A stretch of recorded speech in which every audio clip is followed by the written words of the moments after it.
Hola, ahora vamos a ver la posición que tienen el teísmo, el secularismo y también el animismo sobre el origen de la pobreza.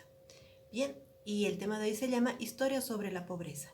Vamos a la siguiente diapositiva y tenemos, ok, si hay más cristianos vivos, entonces ¿por qué las naciones siguen fracturadas? Ahora, cuando Darrow Miller habla de esta fractura se refiere a el hambre, la pobreza humana, injusticias y degradación del medio ambiente. Y lo que él expone es que es la cosmovisión la que va a dar una explicación a por qué, a pesar de que hay más cristianos vivos y sí se ha predicado el Evangelio, sigue la gente quebrada por dentro. Sí, o sigue habiendo este tipo de condiciones de vida que van en contra de los principios cristianos. ¿Sí? Y habla del secularismo, animismo y teísmo que tienen sus propias explicaciones. Bien, vamos a la siguiente diapositiva. Vamos a ver la secularista. Dice, de acuerdo a la teoría secularista, la raíz de los problemas humanos y sus manifestaciones tiene su origen en el mundo físico. ¿Sí? Todo tiene que ver con la naturaleza, las condiciones externas al hombre. Dice, y hay dos narrativas, la evolucionista y la revolucionaria. ¿Sí? Son dos posiciones dentro del secularismo que van a dar esta explicación.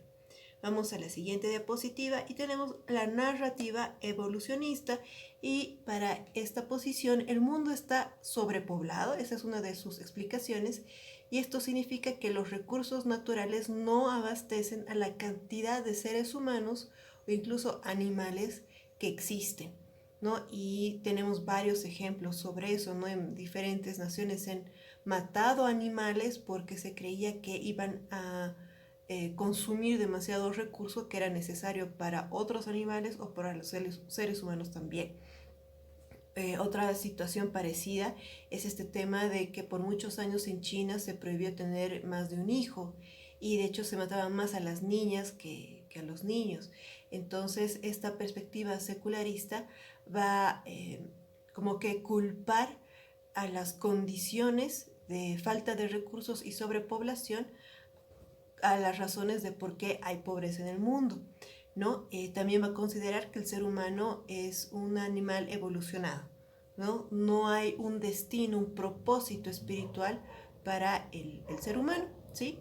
Y también otra posición dice aquí es la inadecuada infraestructura, es decir, van a justificar la pobreza de ciertas comunidades diciendo de que no hay infraestructura para que la gente pueda prosperar, no hay caminos, si los hay son insuficientes o no son buenos, no hay suficientes escuelas, no hay suficientes iglesias o centros médicos, entonces la culpa no la tiene la comunidad, sino son las condiciones de vida, ¿no? Bueno, así lo va a ver este tipo de secularismo. Vamos a la siguiente diapositiva. La narrativa revolucionaria dice, las personas experimentan quebranto debido al colonialismo y también al consumismo occidental. Esto quiere decir de que como hay otras naciones y hay otras comunidades que consumen mucho, entonces ese consumismo va a hacer que otras naciones sean más pobres. Y justifican este discurso diciendo de que, por ejemplo, un granjero, un campesino, un productor va a tener que producir, digamos, más maíz o tal vez más soya o cierto tipo de producción para satisfacer las demandas de otros continentes o de otras naciones, lo cual le va a impedir diversificar su producción y eso lo pone en un problema porque si estas naciones o la gente con la que ha establecido convenios deja de consumir lo que él ha producido, entonces lo pone en una mala condición, ¿no? Y de hecho sabemos que hay muchos contratos y convenios entre naciones y que justifica esto también. Entonces realmente muchas decisiones políticas y económicas se van a basar, estamos viendo, en el secularismo y en la narrativa revolucionaria. Bien, vamos a la siguiente diapositiva. Tenemos el animismo. Dice, la necesidad humana es externa al mundo físico, ¿sí?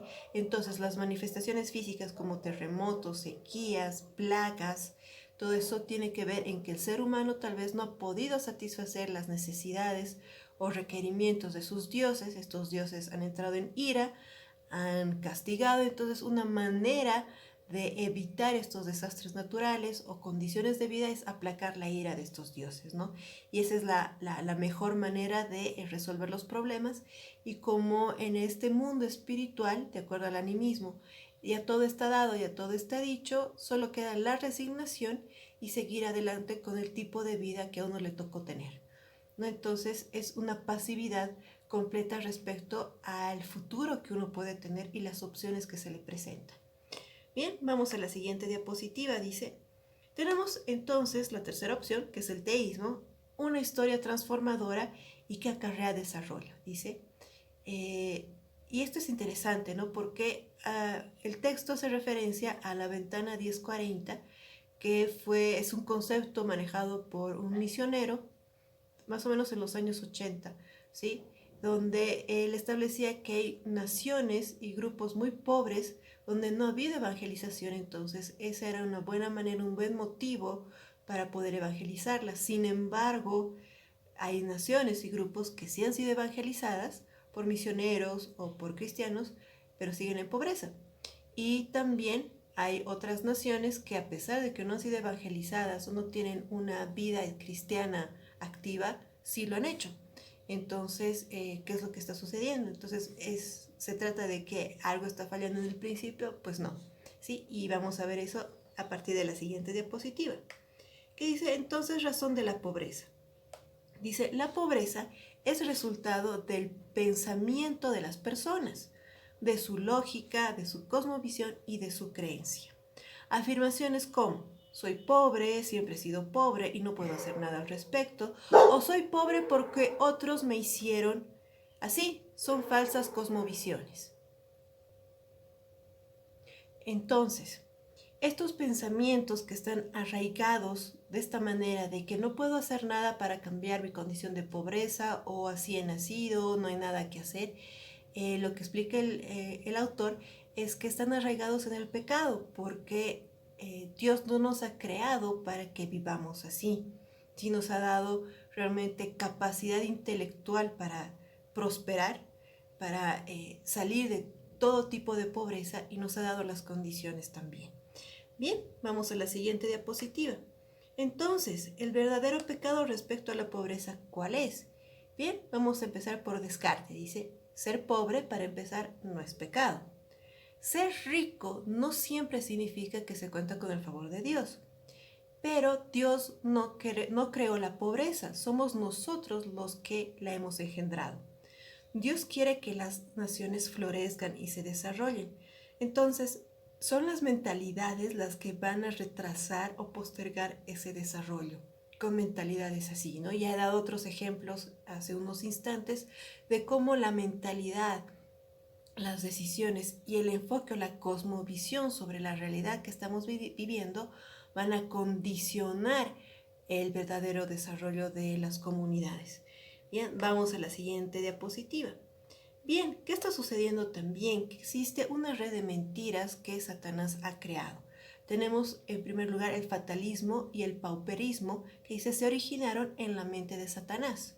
Ahí empezó todo. Una mentira afirma que lo único que importa es el presente.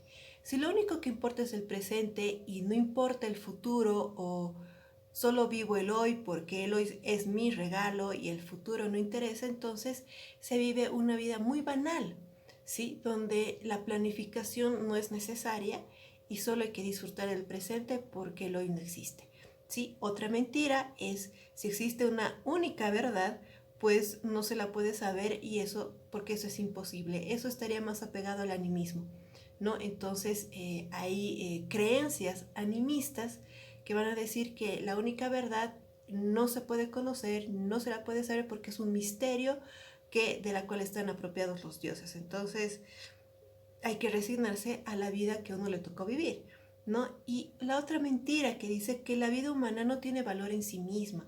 Y esto tiene mucho que ver con grupos tal vez un poco más animalistas o ecologistas, donde disminuyen el valor de las personas. No estoy diciendo que en todos los casos sea así, pero es un tipo de mentira también, ¿no? Y esto va a justificar temas como el aborto o como el feminicidio, o situaciones en las que se han matado niñas en la China, ¿no? Donde realmente el valor del ser humano ha decaído demasiado, ¿sí?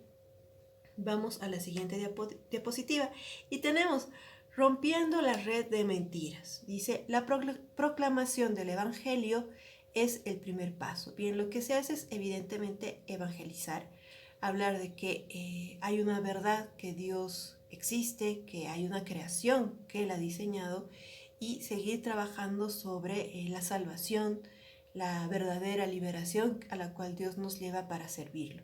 ¿Sí? Y luego está el proceso de transformación y aquí Darrell Miller hace referencia a un discipulado que no solamente es hablar sobre puntos doctrinales o verdades escondidas en la Biblia, que obviamente eso nos corresponde hacer, sino que es necesario que todos nosotros pasemos por un proceso interminable, ¿sí?, de transformación, ¿no? De seguir cambiando nuestra mentalidad, de realmente vivir y ejercer los valores que tenemos delante de Dios y de cambiar nuestra cosmovisión y de que haya una transformación auténtica interna de nuestra identidad y de nuestro carácter para que realmente esta cosmovisión dé buen fruto y la pobreza en todos sus términos y manifestaciones mengue, ¿sí? Bien, vamos a la siguiente diapositiva. Dice entonces, debemos discipular naciones. Dice aquí que nos incumbe la responsabilidad de ser bendición. ¿Sí? Entonces, no es solamente creer en ciertos principios, ir a la iglesia y recibir bendiciones. Y yo creo que todos nosotros no entendemos eso, sino que debemos realmente ser transformados por Dios, poner de nuestra parte y ser de bendición para el resto de la humanidad y para el resto de la creación también. Luego habla de que dar de comer y evangelizar es importante, pero eso no cambia cosmovisiones.